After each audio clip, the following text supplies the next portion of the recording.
আসসালামু আলাইকুম। আশা করি আপনারা সবাই অনেক ভালো আছেন। আজকে দেখেন আবারও সেই চাপা ফুলে পার্ট 2 নিয়ে চলে আসছি। দেখেন কালকে সেই কাঁথাটা আমি একটু দেখিয়ে নিলাম।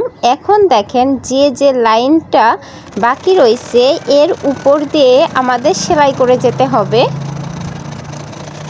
কালকে যে এক এক খোপ বাদ রেখেছিলাম আজকে কিন্তু এক এক খোপ বাদ রাখতে হবে না, কারণ আমাদের হচ্ছে ফুলের পাপড়িগুলো এখন আমরা এমনি দেখলে বুঝতে পারবো কিভাবে দিতে হবে, কতটুকু বড় করতে হবে, কারণ একটার সাথে একটা যাতে না লেগে যায় সেইভাবেই আমাদের দিতে হবে।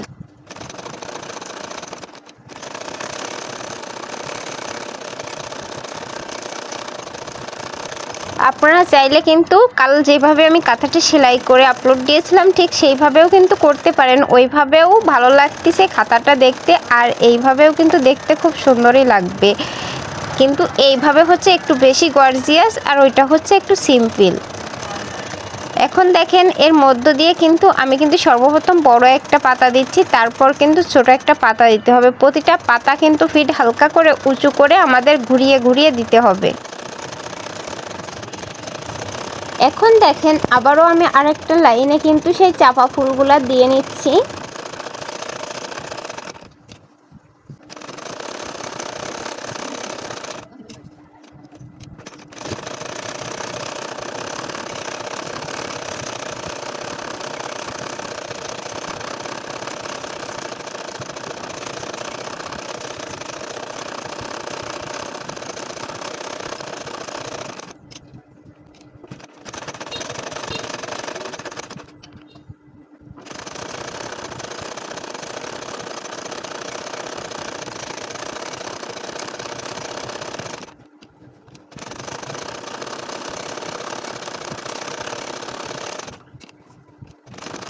আমার যেসব আপুরা পার্ট 1 দেখেননি, মানে চাপা ফুলের কাঁথা পার্ট 1 এখনও দেখেননি, তাদের জন্য আমি ডেসক্রিপশন বক্সে পার্ট 1 এর লিঙ্কটা দিয়ে দিব, সেখানে গিয়ে আপনারা দেখে নিতে পারেন। আর না হয় আমার চ্যানেলে গতকাল আপলোড দিয়েছিলাম, সেখানে গিয়েও আপনারা দেখে নিতে পারেন।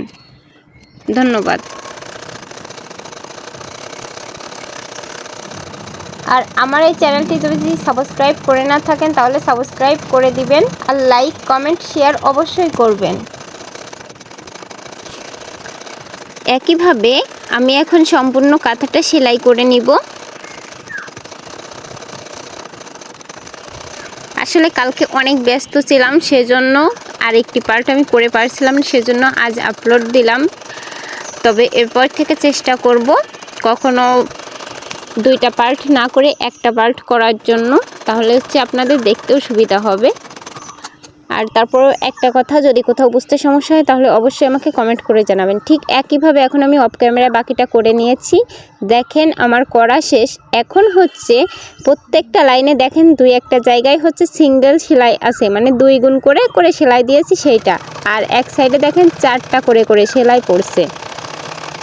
যেখানটাতে 2টা করে সেলাই পড়ছে, মানে আমি তো এই কাঁথা সেলাইয়ের ক্ষেত্রে 2 গুণ সুতা ব্যবহার করি, এর জন্য বললাম। যেখানে এই যে 2টা করে সেলাই পড়ছে তার উপর দিয়ে আবার আমাদের সেলাই করে যেতে হবে আরও একবার, তাহলে 4টা সুতা পড়বে প্রত্যেকটা লাইনে, তাহলে কাঁথাটা দেখতে অনেক অনেক বেশি সুন্দর লাগবে। আমার সুতাটা শেষ হয়ে গেছিলো, আবার সুতাটা পুড়ে নিলাম, নিয়ে আবারও সেলাই করা শুরু করেছি। একইভাবে যে কয়টা কাঁথা, মানে কাঁথার উপরে লাইনগুলো বাদ থাকবে, মানে একটা একটা করে সেলাই থাকবে, প্রত্যেকটার উপর দিয়ে কিন্তু এখন আমাদের সেলাই করে চলে যেতে হবে। কারণ 4 গুণ সুতা হলে তাহলে দেখতে কাঁথাটা আর একটু বেশি সুন্দর লাগবে।